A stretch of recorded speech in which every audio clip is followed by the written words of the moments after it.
Здравствуйте, меня зовут Евгения Жуковская, главный редактор интернет-портала «Приходы», и с вами наш специальный проект «Глаголы». Сегодня у нас удивительный гость. Он приехал в Россию из Пакистана и учится в Московской Духовной Семинарии. Сейчас он учит русский язык и хочет впоследствии быть священнослужителем. Зовут его удивительным библейским именем Аарон. Давайте же посмотрим, что это за страна и как там живут пакистанцы через рассказ Аарона. I'm Aaron Samuel from Pakistan, and I had done my MBA in Human Resource Management and working as a manager in one multinational company, and also working as a lecturer, visiting lecturer in different colleges. Скажите, пожалуйста, Аарон, как вы стали православным? It was a time in 2002 when I was knowing about the Christianity very well. So on searching internet, I saw different churches, but one of the church that is very inspired, that is Orthodox. I don't know what Orthodox means is, and what is the meaning of this Orthodoxy, and I never heard about Orthodox Church in my life because I belong to a Roman Catholic family, and my forefathers, they belongs to Protestant Church, so I haven't any concept about Orthodoxy as well. So during my search on internet, I find Orthodox Church. I was astonished that there are also some old churches are present there. I heard only the old one is only a Roman Catholic Church. I don't know about the actual history of the churches. Then this curiosity make me to read more and more about it. So as I read, I found the true history of churches. I read about the apostles, their preachings, about the Holy Fathers, and also the traditions of Holy Orthodox Church, and it was amazing. So a few of our friends, we have started to, of my like-minded, we have make a plan to sit together and study more about Orthodox religion. So in this era, we discussed also all these things to our parish priest. Now he's our parish priest, Father Joseph Farouk, and at that time he was a Roman Catholic priest. He told us many things about Russian Orthodox Church. So during this time, he wrote different churches as well to accept as an Orthodox believers in Pakistan. So he wrote many letters to different bishops. So Bishop Hilarion, Metropolitan Hilarion, he accepted our application. That time he was Archbishop of Australia at that time. So he sent one priest from Australia, Father Augustus. He came to visit Pakistan. He belongs to an Indian origin. So people were afraid of, at that time there was terrorism at very high peak in Pakistan. So all the white people, they are afraid to enter in Pakistan. So he's from Indian background, so he's like me. So the Metropolitan sent Father Augustus to visit Pakistan. So he came Pakistan, and I was the first man who got baptism of Russian Orthodox Church, and my family and many more other. At his first visit, 175 families they accepted Holy Orthodoxy on his first visit. So we were very enthusiastic. We are working. We are working without any benefit, without any advantage. So uh, it's our own will, and with our own resources, we are preaching and teaching Holy Orthodoxy to the people. And on his second visit, around about 350 families accepted Holy Orthodoxy. So, and this time, it was 2012. It was 2012 to 2020, and Father Joseph is working very hardly there. Nowadays, I tell him the hard working and passion of Father Joseph. Nowadays, his car is out of order and it is in workshop. And nowadays in Pakistan, temperature is 47 degree, 48 degree. But he is on his bike. He traveled to different areas in Sargodha, where we are settled, and he went village to village, and last month one whole village converted to Orthodoxy. And where my wife works, my wife is also preaching and teaching Holy Orthodoxy where she works. She is a professional nurse in Government of Punjab, senior nurse. So where some Christian people visits, she gave medicine, free treatment to all the Christian people, and with this she preaches Holy Orthodoxy.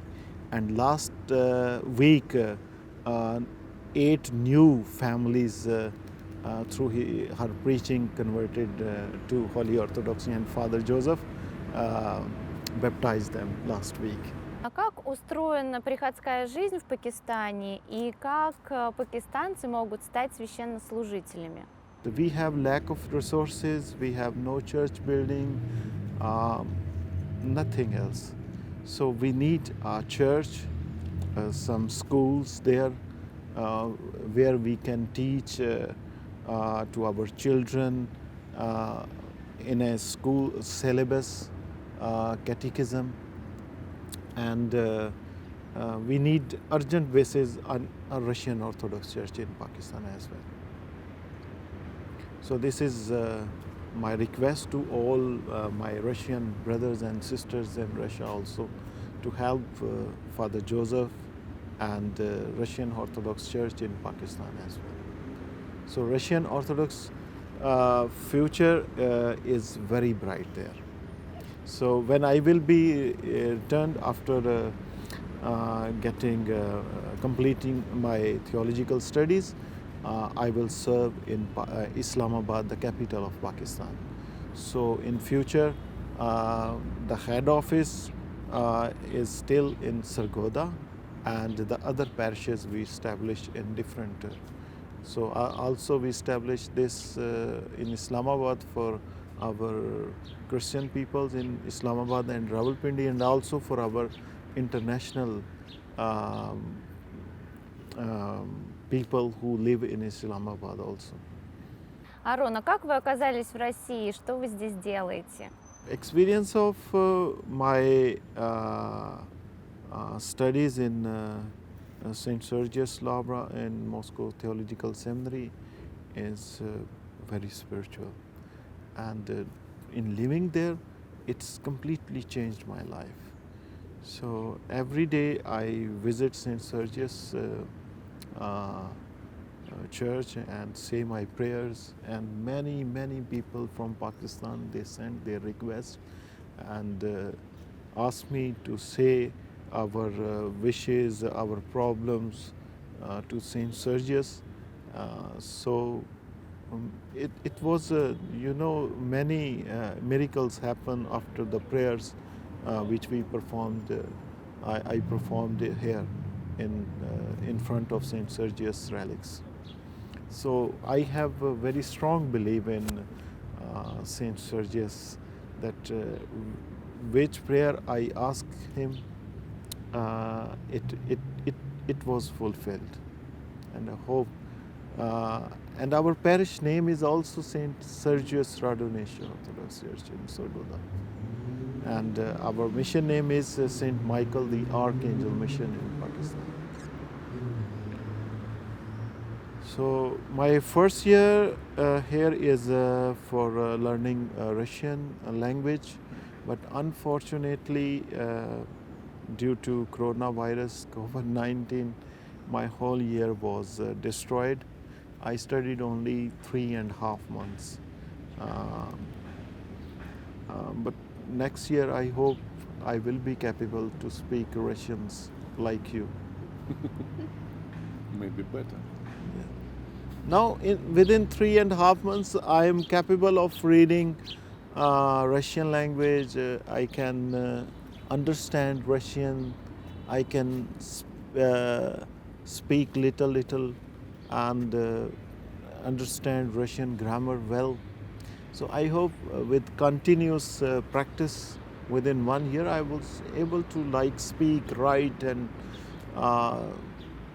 think like Russians. How do you communicate with people in academy? I try to speak them in Russian. Okay. So whether it's not good, but I tried my level best to speak Russian. So only few people understand English, only few, not everyone. So it's a problem, but I think it will remain no problem at all in next year. Do you understand also Church Slavonic, and which language do you use in your country to serve? We serve in our country in our native language, our national language, that is Urdu.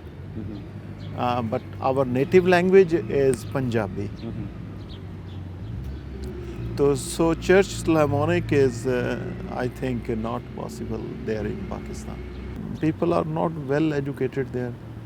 So our own language is better for communication there. And also we have established there a Saint Matrona Sewing Center there in Sargodha. Mm-hmm. So where Orthodox women, girls who cannot attend regular schools, so they study there, where Father Joseph teach catechism there, and they also teach them how to maintain their health. So my wife give lectures on the health issues of the women problems and everything. So I want to establish also this Matrona Center for to upgrade it for further. So they sew the clothes there, and they earn money. I want to make the women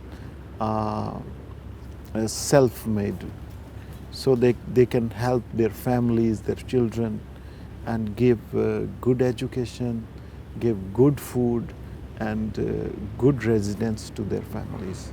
And I made them very sportive. I see Russian women, they are very sportive to their families. I like Russian women because they are very hard-working ladies. Really. Thank you. Что вы расскажете о русском православии своим соотечественникам? Because it's a little bit exotical for your country to be Orthodox Christian, right? Yes. What do they say? What do they think? They were astonished, and they feel embarrassment because we celebrate Christmas at 6th January. We celebrated Holy Pascha not with other Christians. So this thing made them embarrassed. Why you change the dates? I said we had never changed the dates. You had changed the dates. We follow the traditions. Orthodox never deviated from their traditions. You people deviated from traditions. So we are on the right side. You are on the other side. I never said them you are wrong. I said you are the other side. But we are the right side. We follow the traditions of Holy Fathers. We are followers of Holy Apostles. We are followers of Jesus Christ. So you all followers of your leaders. But our leader is Jesus Christ. Our leader is our Holy Apostles. Our leaders are Holy Fathers. So why you think so we are wrong? Право. Yes. Какой ваш любимый святой? My favorite saint is Saint Sergius and Saint Seraphim of Sorrow and Saint Matrona. I daily pray, and I also pray to Saint Xenia of Saint Petersburg. So these four saints are my favorite saints, and I daily pray to them. Whenever I pray, I also pray, and when I get free time, just like I sit in bus, in a train, also say prayer to these saints also. Почему у вас имя Аарон? Оно настолько нетрадиционно для пакистанцев. Because Aaron is the first priest of Israelis. So he is the mouth of Moses. So I'm really inspired by the Saint Aaron, Prophet Aaron, because he spoke the word of God. And he is not the mouth of Moses, as well he is the mouth of God at that time. So he is the good teacher, he is the preacher. So I want to be like him. Okay. So was it your choice or priest's choice, this name? It's God chooses this name for me. It's not my wish, it's not anyone's wish, it's God's wish who chose this name for me. I don't know who chose this, but there are many names, and this name is comes for me. And what is your native name? My native name is Nadim. My full name is Nadim Samuel. В каких городах России вы побывали? Что вы можете рассказать о них? With Andre, God sent Andre for me here in Russia. Is my best friend, like my brother here in Russia. Every weekend he took me to different cities. Just like first I visit with him Yaroslavl, Rostov, Veliki, and another city. And last week he take me to Patriot Park, where we visit this church and Big museum, church. and saw the history of Russia and very miserable history of Second World War. And at once I see these camps where they throw dead bodies with the excavators in combined graves. So at that time I saw, and my tears comes out of my eyes. It was very miserable history. And I think Russians are very strong and brave nation. After this cruelty and devastations, they took stand again in the war. Аарон, спасибо большое, что нашли время с нами встретиться. Мы общались в рамках проекта «Глаголы» интернет-портала «Приходы» совместно с Радио Вера.